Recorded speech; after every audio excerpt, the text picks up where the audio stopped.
Prédestination absolue. Les vieilles écoles ou baptistes primitives des années précédentes ont été très nettement identifiées et distinguées de toutes les autres organisations religieuses ou ecclésiastiques en tant que baptistes prédestinariens. Et en tant que tels ils ont porté le reproche et la vitupération de ceux qui ont des vues plus limitées de ce que nous considérons comme absolu et tout le gouvernement envahissant de Dieu sur tous les êtres, tous les événements et tous les mondes, avec une profonde sollicitude et une préoccupation douloureuse.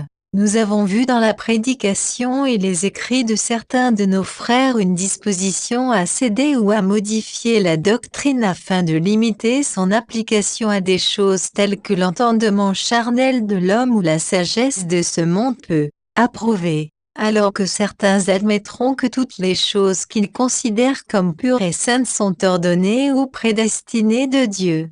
Il nie que le gouvernement absolu de Dieu dicte par décret absolu les œuvres méchantes des méchants et des démons, car cela, dit-on, serait fait de Dieu l'auteur du péché. Il fixe donc leur jugement et fixe des limites à la sagesse infinie, et au-delà desquelles il ne doit pas étendre son gouvernement, sans se soumettre à leur censure en tant que Dieu injuste et auteur du péché. Mais à quel point l'engouement des pauvres et aveugles mortels est-il, la race vaine de chair et de sang contestée avec leur Créateur, Dieu, quand l'homme mortel présume d'être plus saint, sage ou juste que lui. Il y a sans doute beaucoup de gens chéris de Dieu qui se sentent jaloux de la gloire de Dieu et qui, sans aucune ambition d'être sages au-dessus de ce qui est écrit dans les Saintes Écritures, ne peuvent comprendre les deux grands mystères parallèles de la piété et de l'iniquité. Nous avons éprouvé un vœu louable de ne pas imputer à Dieu ce qui reflèterait ses perfections adorables, ou de lui refuser ce qu'il a ordonné pour la manifestation de sa gloire. Il nous devient certainement, en tant qu'être fini, de parler de lui et de son gouvernement avec crainte et tremblement. Il est le haut et le haut qui habite l'éternité, et son nom est saint. Ses attributs sont voilés dans cette infinité qu'aucun être fini ne peut découvrir en le cherchant. Il garde la face de son trône, le lieu et la puissance de son gouvernement, et répand sa nuée sur lui. Comme les cieux sont plus élevés que la terre, les voies de Dieu sont supérieures à nos voies, et ses pensées plus élevées que nos pensées. La norme de la pureté et de la sainteté infinie est la volonté de Dieu. Il ne peut y avoir de loi supérieure à la volonté de Dieu, car c'est seulement à la norme ou au conseil de sa volonté et de son plaisir qu'il se conforme lui-même. Il accomplit toutes choses selon le conseil de sa propre volonté, Éphésiens 1h11, déclarant la fin depuis le commencement, et depuis les temps anciens les choses qui ne sont pas encore faites, disant, mon conseil subsistera, et je ferai tout mon plaisir. Ésaïe 46, 10. À cet égard, il a dit, je suis Dieu, et il n'y en a aucun comme moi, et dans la révélation de l'agneau, en qui réside toute la plénitude de la divinité, les 24 vieillards se prosternent devant celui qui est assis sur le trône, et adorent celui qui vit pour toujours, et jettent leur couronne devant le trône en disant, tu es digne, Seigneur, de recevoir la gloire, l'honneur et la puissance, car tu as créé toutes choses, et c'est par ta volonté qu'elles sont et ont été créées. Apocalypse 4, 10 à 11. Ô la profondeur des richesses, à la fois de la sagesse et de la connaissance de Dieu, que ses jugements sont insondables, et que ses voies passées sont découvertes. Car qui a connu la pensée du Seigneur ou qui a été son conseiller, le premier lui a été donné, et il lui sera redonné, car de lui, et par lui, et à cause de lui, il y a toutes choses, à qui soit la gloire pour toujours. Amen. Romains 11, 33 à 36. Quand Dieu créa les cieux et la terre, aucun autre pouvoir que les siens ne fut employé, aucune autre sagesse que la sienne fut consultée, et il n'y eut pas d'autre volonté que de dicter quoi, comment ou dans quel but quelque chose devait être créé. Comme un potier a le pouvoir sur l'argile, il a le droit de former ses vaisseaux à sa guise, et s'il forme des mêmes vaisseaux à l'honneur et des vases au déshonneur, qui contestera son droit de le faire? Le prophète dit que Dieu est le potier et nous sommes l'argile. Alors, et si Dieu, voulant montrer sa colère, et faire connaître sa puissance, endurait avec beaucoup de souffrance les vases de la colère adaptés à la destruction, et pour faire connaître les richesses de sa gloire sur les vases de miséricorde, qu'il avait préparés avant la gloire, Romains 9, 21 à 23, oserons-nous, tout pauvres, les vers finis de la poussière, contester le droit souverain de Dieu de faire tout son plaisir dans les armées du ciel et parmi les habitants de la terre? La chose formée dira-t-elle à celui qui l'a formée, pourquoi m'as-tu fait ainsi? Que les paroles de Job sont appropriées et vigoureuses, et l'enfer est nu devant lui, Dieu, et il n'y a pas de destruction, il étend le nord sur le lieu vide, et pèse la terre sur rien. Il lève les eaux dans ses épais nuages, et la nuée ne se déchire pas sous eux. Il retient la face de son trône et répand sa nuée sur lui. Il a entouré les eaux de bornes, jusqu'à la fin du jour et de la nuit. Les colonnes du ciel tremblent et sont étonnées de sa réprimande. Il divise la mer par sa puissance, et par sa compréhension il frappe à travers les orgueilleux.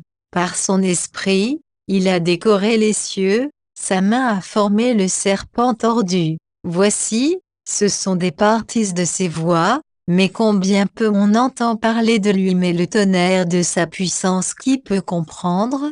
Job 26, 6 à 14, guillemets. Pouvons-nous contempler la majesté affreuse, la sagesse profonde, les conseils profonds et insondables, la bonté infinie, l'œuvre infaillible de tout ce qu'il a condescendu à nous faire connaître de ses grandes et merveilleuses œuvres, de l'expansion et de la décoration des cieux, la formation du serpent tordu, et reste encore dans le doute de son pouvoir prédestinant et du gouvernement sans restriction sur tous les êtres, tous les mondes, et tous les événements, la mort, l'enfer et toutes les choses sont-ils nues devant lui, et la destruction est-elle découverte à son œil qui voit tout, et pourtant est limité par sa puissance et sa sagesse? A-t-il étendu le nord, et équilibré la terre sur rien, sans aucun dessein, but ou décret concernant leur destin ultérieur?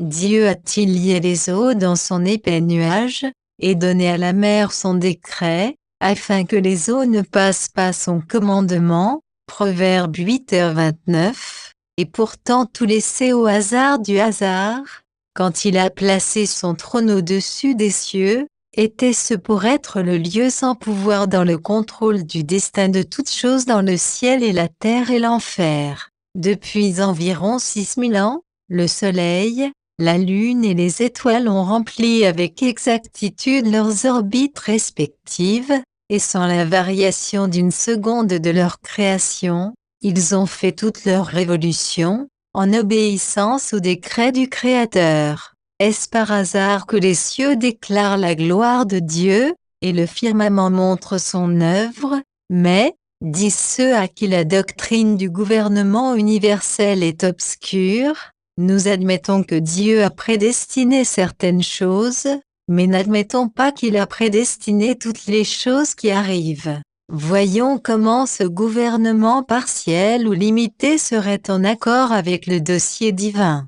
Supposons que dans ce que nous avons contemplé des cieux, nous trouvions le soleil et la lune, et toutes les étoiles sauf une, fermement maintenues dans leurs orbites par l'irrésistible volonté et le décret de Dieu, et cette étoile solitaire, sans orbite fixe, est autorisée à parcourir l'infini de l'espace, errant avec plus que la vitesse de la foudre, guidée uniquement par le hasard. Où serait la sécurité de toutes les autres étoiles, Que deviendrait la prédestination de ces corps célestes destinés à être préservés du danger par le décret de Dieu? Pour nous, il a été une pensée réconfortante que Dieu a fixé les limites de notre habitation sur la terre, et le nombre de nos mois est avec lui, et nos jours nous sont assignés comme les jours d'un mercenaire, qui ne peut pas passer ses limites. Mais quelle assurance de sécurité cela donnerait-il, s'il a laissé des meurtriers et des hommes assoiffés de sang ou des démons sans restriction par son décret prédestinant? Pour nous, tout ou rien doit être soumis à la volonté et à la providence de Dieu. Même la méchanceté des hommes impies est limitée par la prédestination, de sorte que la colère de l'homme louera Dieu, et le reste de la colère, il retiendra. Les douleurs et les morts autour de nous volent jusqu'à ce qu'ils fassent des offres. Nous ne pouvons pas mourir. Pas un seul arbre peut frapper à moins que le Dieu des cieux le juge approprié. Car la mort et l'enfer ne peuvent faire plus que ce que sa main et son conseil ont décidé de faire. Est-ce que cela fait de Dieu l'auteur du péché ou, en d'autres termes, cela fait-il de lui un pécheur, ou charge-t-il une imputation d'impureté? En aucun cas. Contre qui est-il possible que Dieu pêche? Est-il favorable à toute loi au-dessus de lui-même? Si oui, par quelle loi peut-il être mis en accusation? Dans quel tribunal peut-il être jugé ou condamné? Comme c'est absurde. C'est son droit éternel de faire tout son plaisir. Ne donnez pas aux mortels un compte, ou de ses actions ou décrets. Il savoure l'athéisme pour nier qu'il est le Dieu indépendant, existant par lui-même, qui a créé toutes choses pour sa volonté et son plaisir souverain. Et s'il est admis qu'il avait le droit de créer le monde et tous les mondes, il faut alors admettre qu'il avait le droit de les créer selon sa volonté et son plaisir. Les vers ne peuvent pas le charger d'erreur parce qu'il ne leur a pas assigné une place plus exaltée dans la création, ou pour les créer des vers à la place des hommes. Les hommes ne peuvent pas le charger à juste titre de ne pas leur avoir créé des anges, ni des anges, parce qu'il ne les a pas fait Dieu. Le monde, avec sa variété infinie de créatures vivantes, de l'insecte le plus minuscule au monstre le plus énorme, ainsi que l'homme, ont tout été faits pour le plaisir de leur Créateur, et tous doivent servir le but exact pour lequel ont été faits. Même le serpent tordu, ainsi que la colombe inoffensive, étaient tout prononcés bien dans leurs lieux respectifs, pas bons dans le sens où Dieu est bon, mais bons parce qu'ils étaient précisément ce qu'ils voulaient ou qu'ils étaient prédestinés à être. Si le serpent avait été droit ou si la colombe était tordue, ou si les choses avaient été différentes de ce que le Créateur avait voulu, il y aurait eu un défaut dans la fabrication. Nous ne pouvons pas, avec des vues aussi exaltées que nous le pensons, penser que Dieu n'a jamais réussi à obtenir l'accomplissement parfait de son dessein ou de son dessein dans tout ce qu'il a fait. L'entrée du péché dans le monde, et la mort par le péché, qui par le délit d'un homme a passé sur toute l'humanité, n'était pas sans événement, avec lui, aux yeux duquel le péché, la mort et l'enfer n'ont pas de couverture. Le dessein éternel que Dieu s'était proposé avant le commencement du monde était suffisamment parfait et compréhensif pour inclure tout ce qui pouvait et peut éventuellement se produire. Sinon il n'aurait pas déclaré la fin de toutes choses depuis le commencement. Connues à Dieu sont toutes ses œuvres depuis le commencement du monde. Acte 15h18. Mais il y en a beaucoup qui admettent la préscience de Dieu, et pourtant renient son conseil déterminé, dont dépend la certitude de tous les événements du temps. Les hommes peuvent avoir une préscience limitée des choses que Dieu a assurées par son conseil déterminé et ses décrets irrévocables, comme il est dit, les vivants savent qu'ils doivent mourir. Mais la préscience de Dieu ne dépend de rien en dehors de lui-même, car il a défié l'univers de dire avec qui il a pris conseil, ou qui l'a instruit. Pour nous, Il semble parfaitement clair que rien ne pouvait être connu à l'avance et que la prescience et le conseil déterminé de Dieu sont inséparables. Il est aussi généralement admis que dans le salut de son peuple, qu'il a connu d'avance, il les a aussi prédestinés à être conformes à l'image de son Fils, Romains 8h29. Mais que le Fils bien-aimé de Dieu ait été livré entre les mains mauvaises des hommes pour être crucifié par le conseil déterminé et la prescience de Dieu, n'est pas si facilement admis. Les œuvres méchantes de ceux qui ont crucifié le Seigneur de la gloire n'étaient pas connues d'avance par ces meurtriers, mais il était connu et déterminé de Dieu, dit Pierre à ceux qui l'accusaient de la méchanceté de tuer le prince de la vie. Je l'ai fait par ignorance, comme l'ont fait vos chefs, mais ces choses que Dieu avait déjà révélées par la bouche de tous ses prophètes, que Christ devait souffrir, il les a accomplies. Acte 3, 17,18, car d'une vérité contre ton saint enfant Jésus, que tu as oint, Hérode et Ponce Pilate, avec les païens et le peuple d'Israël, se sont rassemblés, pour faire ce que ta main et ton conseil ont déterminé avant d'être fait. Acte 4, 27,28.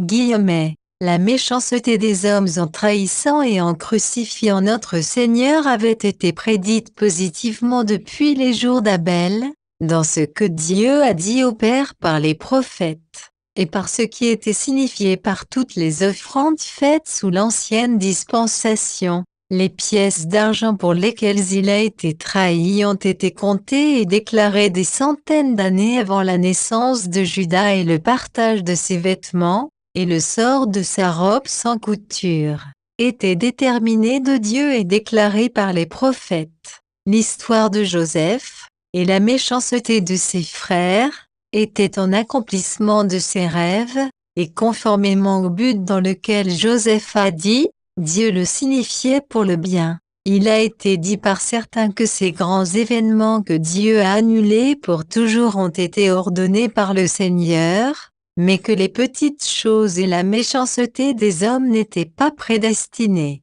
Notre Sauveur nous a informé que le conseil déterminé de Dieu dans sa providence omniprésente compte les cheveux de notre tête, de sorte qu'aucun cheveu ne peut tomber à terre sans lui. Même les petits moineaux sont protégés, et les corbeaux sont nourris par son conseil déterminé.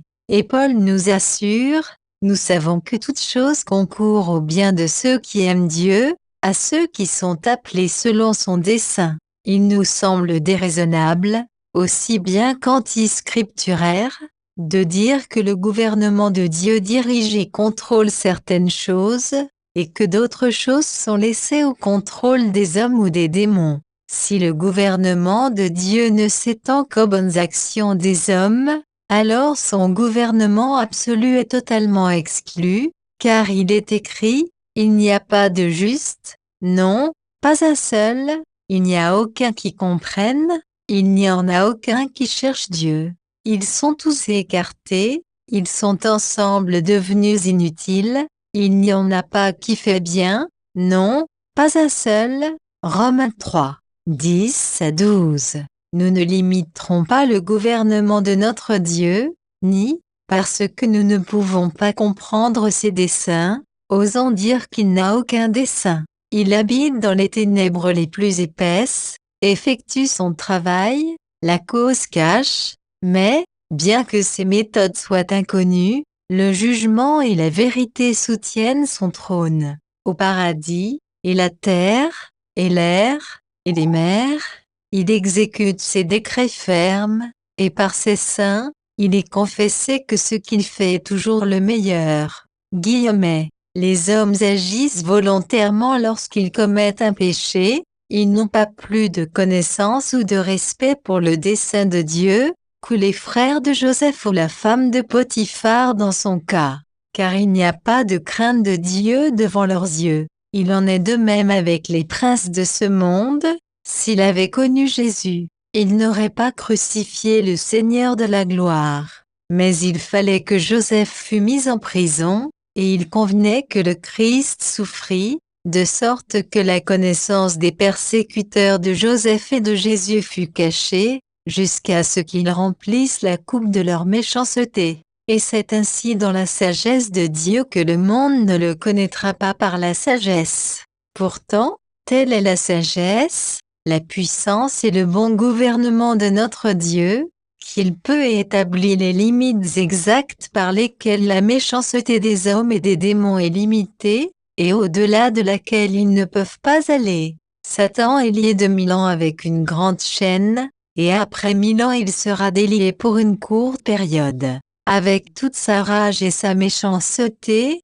il est limité par le pouvoir suprême et le décret de Dieu, à ne faire ni plus ni moins que ce que Dieu renversera pour le bien de son peuple et pour sa propre gloire. Et ainsi aussi, Dieu, voulant montrer sa colère, et faire connaître sa puissance, supporta avec beaucoup de longanimité les vases de la colère destinés à la destruction, comme dans le cas de Pharaon et des Égyptiens, endurcissant le cœur de Pharaon jusqu'à ce que toutes les plaies et tous les jugements aient été accomplis, et que sa propre puissance toute puissante et sa propre gloire se soient alors manifestées en livrant les Hébreux, et en écrasant Pharaon et son armée dans la mer Rouge. Il a donc pitié de qui il aura pitié et qui l'endurcira, et il me dira, pourquoi est-il encore coupable, car qui a résisté à sa volonté? Non, ô accent circonflexe homme, qui es-tu? Répondez-vous à Dieu, la chose formée dira-t-elle à celui qui l'a formée, pourquoi m'as-tu fait ainsi? Romains 9, 17 à 22, l'apôtre, pleinement conscient de la disposition de l'esprit charnel à critiquer et répondre contre la souveraineté de Dieu dans l'exécution de son plaisir, n'a pas tenté de s'excuser pour Dieu, ou de modifier la doctrine de manière à le rendre moins répréhensible à l'esprit charnel, mais il attira l'attention sur l'infinie disparité entre le Dieu infiniment sage, saint et omnipotent, qui détient notre destinée éternelle, et par la patience dont nous sommes autorisés à vivre, et l'homme pauvre, limité, dépravé, myope, et la présomption audacieuse et la folie extrême d'interroger la justice ou la sagesse de Dieu en travaillant toutes choses après le conseil de sa propre volonté. Nous considérons qu'il est très grave de prétendre que Dieu ne peut pas gouverner le monde, par son propre conseil déterminé, sa sagesse et sa puissance, selon le dessein et le dessein éternel et immuable qui était en lui avant le commencement du monde, sans se soumettre lui-même d'être l'auteur du péché. Le péché est la transgression d'une loi sous laquelle le transgresseur est justement tenu, et à la peine dont il est l'objet. Mais nous nous sommes efforcés de montrer que Dieu n'est sous aucune loi que celle de sa volonté et de son plaisir, et qu'il fait donc son plaisir dans les armées du ciel et parmi les habitants de la terre. Il ne pouvait, par aucune loi, avoir l'obligation de laisser les affaires de ce monde ou une partie d'entre elles gouvernées par le hasard ou par la volonté des hommes. Comme il est dans un même esprit, et que personne ne peut le tourner, ses desseins sont éternels, comme lui-même. Ses décrets étant parfaits d'éternité, n'admettent aucune amélioration ou changement. S'il n'avait pas le droit de prédire toutes les choses relatives aux événements du temps avant de créer le monde, nous demandons quel droit a-t-il acquis par la suite pour exécuter les ordres de son trône, si cela avait été son plaisir d'avoir empêché le péché d'entrer dans le monde? Pouvons-nous douter de son pouvoir ou de sa sagesse ou de sa capacité à le faire?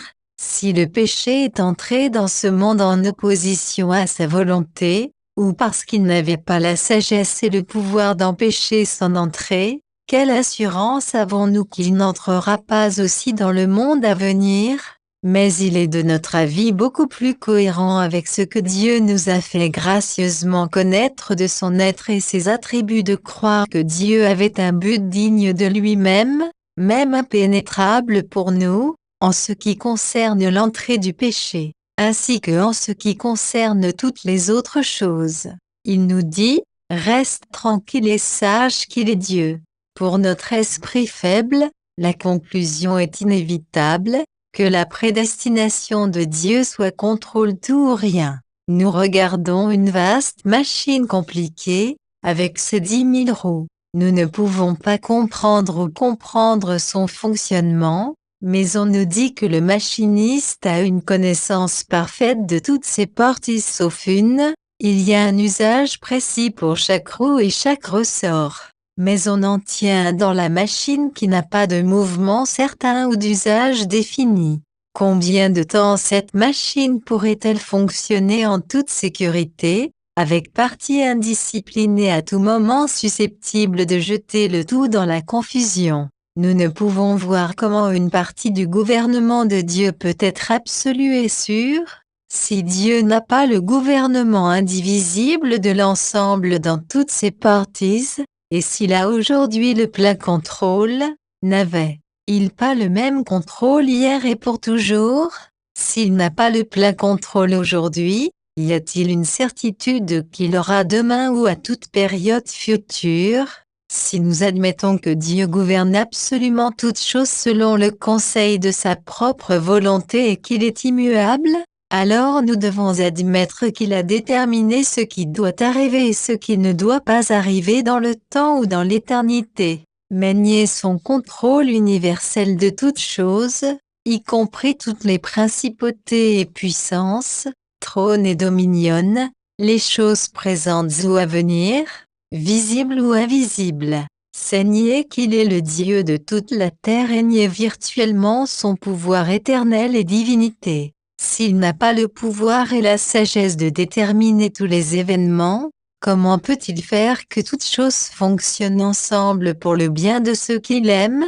Mais tandis que nous soutenons qu'il est suprême dans le pouvoir, et qu'il agit toutes choses selon le conseil de sa propre volonté, nous sommes certains qu'il règne dans la justice, et qu'il n'y a pas d'injustice avec lui. Admettre le gouvernement universel de Dieu, c'est admettre la prédestination de toutes choses, de la chute d'un moineau à la dissolution d'un monde. En l'absence de prédestination, avec quelle certitude le Saint-Esprit pourrait-il inspirer les 5 prophètes et les apôtres à prédire tout ce qui arriverait, si elle était indéterminée dans le dessein de Dieu?